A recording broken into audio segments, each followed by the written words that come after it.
Hello, welcome to Spread Book Joy. Today I want to talk to you about The Hatmakers by Tamsin Merchant.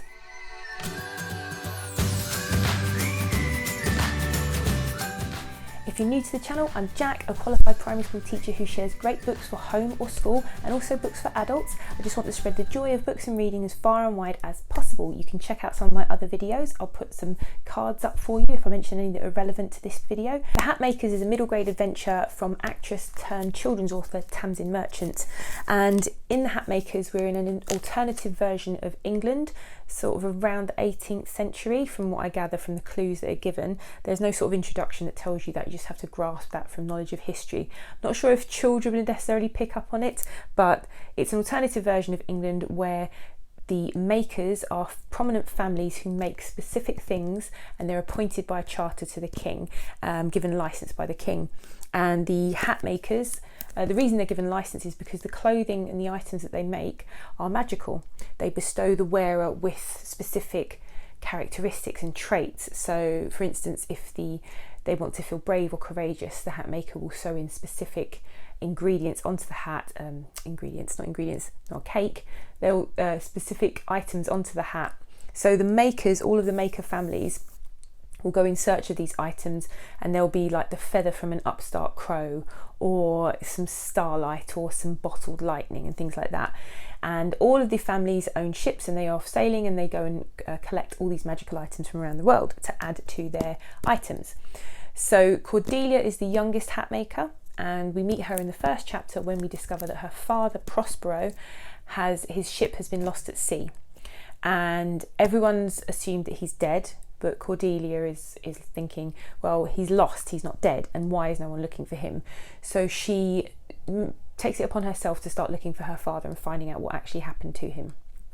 And in the meantime, the King of England is behaving really peculiarly, which is why it kind of ties in with English history. If you know your English history, around that time, there was King George, and I want to say the third, but I may be wrong.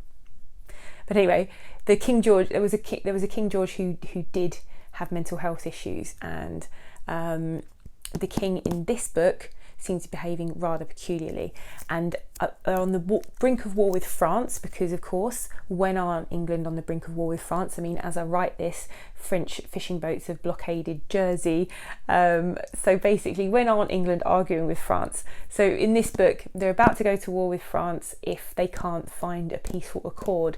The king is behaving too peculiarly to go to the meeting, so the princess Georgina is expected to take his place.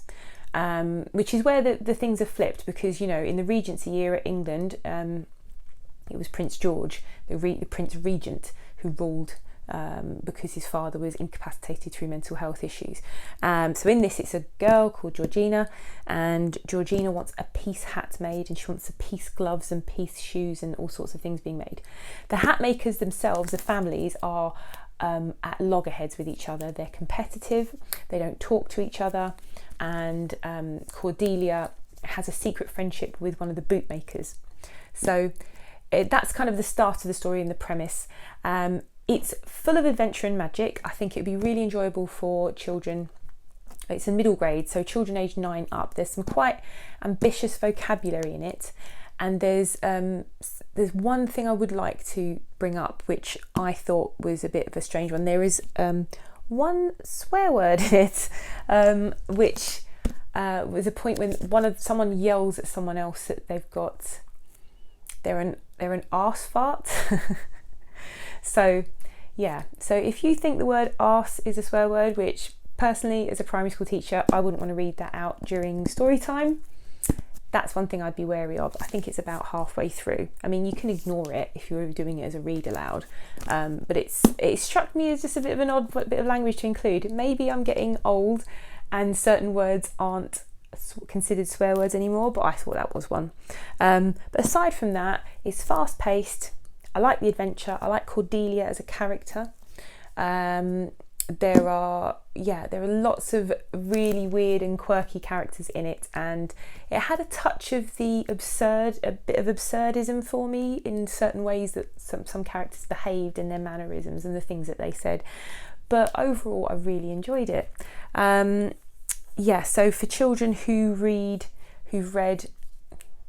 I think people who've read sort of Sophie Anderson or Michelle Harrison books, I'll put some cards up if I've got any videos for some of their books. I've definitely got them for the Pinch of Magic books from Michelle Harrison.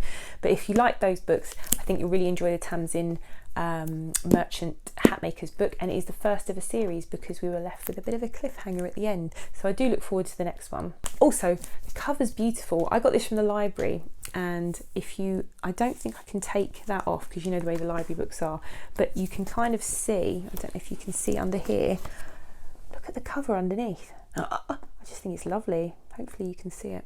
I wish I'd got this hardback copy myself actually. So yeah, really enjoyed this, and if you like this review, please click like and subscribe. I post review videos on a Wednesday, and I post other videos including TBRs, vlogs, etc. on a Saturday. So hopefully I'll see you again here soon. Bye!